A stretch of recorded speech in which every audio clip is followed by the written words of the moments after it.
Sebuah hikayat dalam kitab Mandiatul Badiah yang terkenal di negeri 7i Aceh, menyebutkan bahwa Syekh Abdul Rauf Syah Kuala dan Sultan Iskandar Muda pernah mendapatkan wasiat dari Nabi Khidir AS. Hikayat inilah dipercaya oleh masyarakat Aceh dan sekitarnya sebagai ramalan Syah Kuala.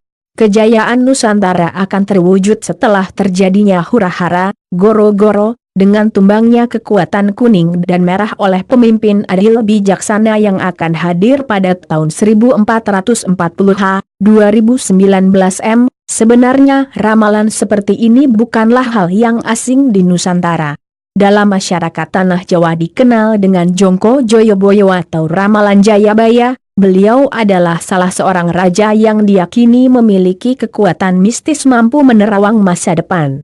Ramalan Syah Kuala yang wafat pada tahun 1699 m ini memberikan gambaran tentang perjalanan negeri Aceh, Bilad al-Asyi, dulu dan masa yang akan datang. Namun banyak orang yang berpikiran sempit dengan menganggap negeri Aceh hanya sebatas provinsi ciptaan Belanda yang dilanjutkan oleh Soekarno. Padahal, menurut penelitian British Academy London sampai dengan tahun 1850 batas wilayah negeri Aceh yang mendapat perlindungan Khilafah Utsmaniyah di Turki terbentang dari Bandar Aceh Darussalam di barat sampai dengan Bandar Nairah, Banda Neira, di Kepulauan Ambon di timur.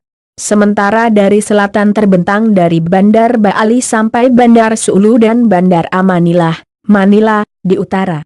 Sebenarnya kurang tepat jika hal ini dikatakan sebagai ramalan. Dalam dunia spiritual Islami hal ini lebih tepat disebut sebagai firasatul mukmin yang sering dibahas dalam dunia sufisme. Dalam bahasa kontemporer disebut dengan penampakan atau penghilahatan.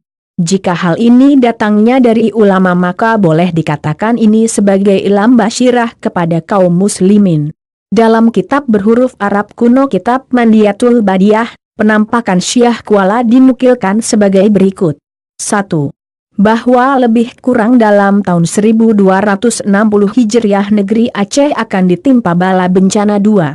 Bahwa dalam tahun 1320 Hijriah Aceh akan dikalahkan oleh kerajaan Ba yang datangnya dari pihak barat. 3. Bahwa beberapa lama kemudian, lebih kurang 45 musim kerajaan Ba dikalahkan oleh kerajaan Jim yang datangnya dari pihak matahari terbit. 4.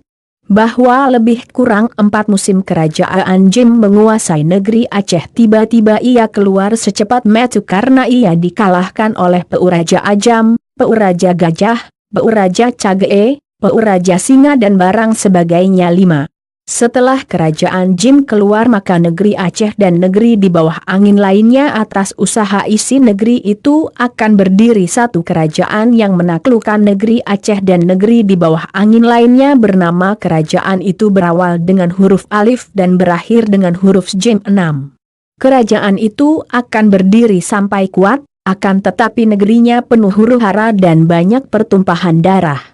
Rakyat melakukan banyak kemudaratan dan kehidupan mereka susah, perdagangan mahal, pakaian dan makanan mahal, yang pandai malah tutup mulut, orang besar-besar banyak dusta, semua rakyat berpaling muka pada pembesar-pembesar itu, perampasan terjadi di tiap-tiap simpang, tidak bersenjata dan banyak orang pada masa itu sangat suka pada merah dan kuning dengan menanti yang tidak mengaku Allah dan bermusuh dengan agama yang ada di atas bumi ini. 7. Bahwa pada waktu itu umat Islam banyak tersesat karena kurang ilmu, kurang amal, lemah iman, banyak dosa. Ketika itu banyak umat Islam meninggalkan mazhab yang lama dan membuat mazhab baru, dan itulah tanda huru-hara serta kutuk dan bala. 8. Manusia pada waktu itu banyak membuang adat istiadat sendiri dan memakai adat istiadat orang lain.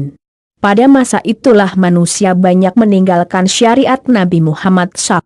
Pada waktu itulah orang negeri banyak mengikut huruf 6 dan ada juga yang suka kepada huruf garis fa, kaf, jim, atau sama dengan kaf, mim, jim, nun dan sin. Mereka itu tidak mengakui adanya Tuhan Rabbal Alamin 9 bahwa nanti akan datang pada suatu masa rakyat akan bangkit dengan amarahnya seperti api berbara, bermaksud membela negeri dan bermaksud hendak melepaskan diri dari kuning dan merah, dan sebagainya. Akan tetapi kelakuannya bermacam-macam ragam. Dan pada akhirnya yang mengalahkan kuning dan merah itulah yang menang, yakni golongan yang tidak suka kepada pekerjaan atau perbuatan yang salah serta kokohlah ajaran Islam. Negeri aman, damai, adil, makmur seperti dahulu kala, yakni akan menang orang-orang yang beriman 10. Pada tahun 1440 Hijriah atau tahun 2019 Masehi akan dipimpin oleh pemimpin yang adil dan bijaksana, yang akan membawa kemakmuran negeri serta mengembalikan martabat agama.